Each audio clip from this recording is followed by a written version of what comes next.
Hi అండి, నమస్తే. Welcome back to our channel. ఈరోజు మన వీడియోలో ఒక చిన్న ఇన్ఫర్మేషన్ గురించి అయితే తెలుసుకుందామండి.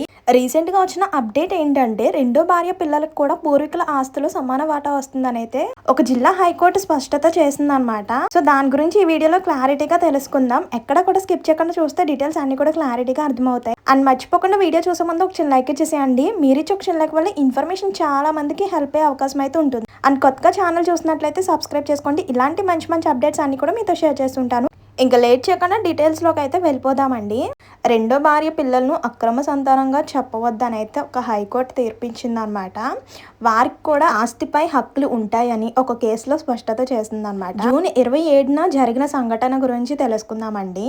మొదటి భార్య మరణించిన తర్వాత చట్టబద్ధంగా చేసుకున్న రెండో వివాహం తర్వాత జన్మించిన సంతానానికి పూర్వీకుల నుండి వచ్చిన ఆస్తిలో సమాన హక్కులు ఉంటాయని ఒక హైకోర్టు అయితే తెలిపింది. చూడండి, రెండో భార్య పిల్లలను అక్రమ సంతానంగా ముద్ర వేసి ఆస్తిలో వాటా నిరాకరించడానికి వీల్లేదని తేల్చి చెప్పేసింది అనమాట. ఈ మేరకు న్యాయమూర్తి జస్టిస్ వేణుతుర్మల్లి గోపాలకృష్ణరావు ఇటీవల ఒక కేసులో తీర్పు ఇచ్చారనమాట. ప్రస్తుత కేసులో మొదటి భార్య చనిపోయిన తర్వాత రాఘవ అనే మహిళను పెళ్లి చేసుకున్నారనమాట. అంటే ఒక భార్య చనిపోయారు, తను వచ్చేసరికి రాఘవ అనే అమ్మాయిని మళ్ళీ పెళ్లి చేసుకున్నారనమాట.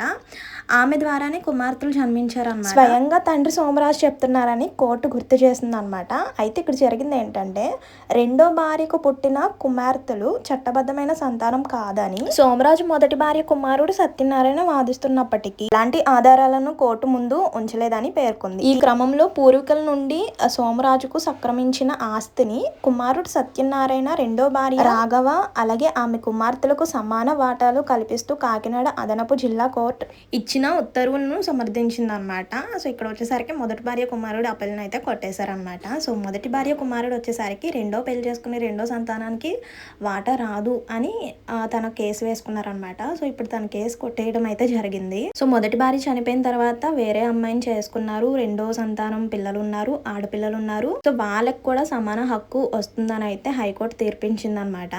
అలాగే ఇక్కడ వచ్చేసరికి ఈ సోమరాజు అనే వ్యక్తి వచ్చేసరికి కాకినాడ రూరల్ మండలికి సంబంధించిన వ్యక్తి అనమాట. గైకులపాడుకు చెందిన వ్యక్తి అనమాట సోమరాజు అనమాట. సో ఆ సోమరాజుకు మొదటి భార్య ద్వారా సత్యనారాయణ జన్మించారనమాట. ఒక కొడుకు జన్మించారు, తన పేరు వచ్చేసరికి సత్యనారాయణ. తర్వాత మొదటి భార్య చనిపోయిన తర్వాత రాఘవ అనే మహిళను సోమరాజు రెండో వివాహం చేసుకోగా వారికి 6 కుమార్తెలు అయితే జన్మించారనమాట. పూర్వీకుల నుండి సంక్రమించిన ఆస్తి విభజన కోసం సోమరాజు కుమార్తెలు కలిసి, అంటే సోమరాజు రెండో భార్య పిల్లలు ఇద్దరు కలిసి కాకినాడ సీనియర్ సివిల్ జడ్జ్ కోర్టులో 1998లో దావా వేశారనమాట. కుమార్తెలు తన తండ్రికి చట్టబద్ధమైన సంతానం కాదని మొదటి భార్య కుమారుడు వాదిస్తున్నాడు. అంతేకాకుండా తండ్రి సోమరాజు ఆస్తిపై హక్కులు వదులుకున్నారని, ఆస్తి మొత్తాన్ని తనకు రాస్తూ ట్వీట్ చేశారని పేర్కొన్నారనమాట. దీంతో సోమరాజు కుమార్తెలు కాకినాడ జిల్లా కోర్టులో అప్పీల్ వేశారనమాట. ఆ తర్వాత సోమరాజు మరణించడంతో ఆయన రెండో భార్య రాఘవ కోర్టు అనుమతిలో ప్రతివాదిగా చేరారనమాట. మొదటి అప్పీల్పై విచారణ జరిపిన తర్వాత కాకినాడ అదనపు జిల్లా కోర్టు మొదటి భార్య సంతానమైన సత్యనారాయణ, సోమరాజు రెండో భార్య కుమార్తెలు ఆస్తుల వాటాకు హక్కుదారులని తీర్పిచ్చింది.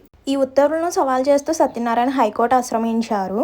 ఈ సెకండ్ అప్పీల్పై హైకోర్టు ఇటీవల తుది విచారణ జరిపి నిర్ణయాన్ని అయితే వెల్లడించింది.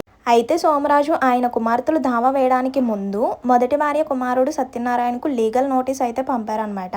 ఈ నోటీసులు అందుకున్నప్పటికీ కుమార్తెలు చట్టబద్ధతపై అప్పట్లో అభ్యంతరం వ్యక్తం చేయలేదన్నమాట.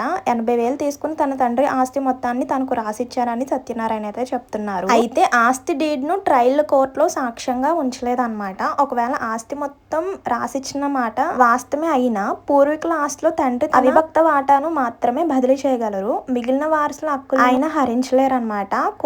కోర్టు ముందున్న సాక్ష్యాధారులు దస్త్రాలను పరిశీలించిన తర్వాతే సత్యనారాయణతో సమానంగా రెండో భార్య రాఘవ కుమార్తెలకు పూర్వీకుల ఆస్తులు సమాన వాటాలు దక్కుతాయని స్పష్టత చేస్తూ కాకినాడ అదనపు జిల్లా కోర్టు తీర్పిచ్చింది. ఈ నేపథ్యంలో సత్యనారాయణ సెకండ్ అప్పీల్ ను కొట్టివేస్తున్నాం అని న్యాయమూర్తి తీర్పులో పేర్కొన్నారు. సో ఇదన్నమాట, మొదటి భార్య కుమారుడు ఎంత పోరాడినా కూడా న్యాయం వచ్చేసరికి రెండో భార్య కుమార్తెలకు కూడా సమాన వాటా అయితే వస్తుందని హైకోర్టు తీర్పిచ్చింది అనమాట. మొదటి భార్య చనిపోయిన తర్వాత రాఘవ అనే వ్యక్తిని పెళ్లి చేసుకున్నారు కాబట్టి దీని ప్రకారం చూసుకుంటే మొదటి భార్య చనిపోయిన తర్వాత రెండో భార్యకు పుట్టిన పిల్లలకు కూడా సమాన హక్కు అయితే వస్తుంది, సమాన వాటా హక్కు అయితే వస్తుందని హైకోర్టు తీర్పు ఇచ్చారన్నమాట. సో దీనిపై మీ యొక్క ఒపీనియన్ ఏంటి అనేది కామెంట్ బాక్స్ లో షేర్ చేయండి. చూసిన ప్రతి ఒక్కరు కూడా మీ యొక్క ఒపీనియన్ ఏంటనేది అండ్ కరెక్ట్ జడ్జిమెంట్ ఏంటనేది కూడా మీరు కామెంట్ చేసేయండి. అలాగే వెళ్లే ముందు వీడియోకి ఒక చిన్న లైక్ ఇచ్చేసేయండి. మీరు ఇచ్చే ఒక చిన్న లైక్ వల్ల ఇన్ఫర్మేషన్ ఇంకొంతమందికి హెల్ప్ అయ్యే అవకాశం అయితే ఉంటుంది. మరో మంచి ఇన్ఫర్మేషన్ తో మళ్ళీ కలుద్దాం. See you to next video.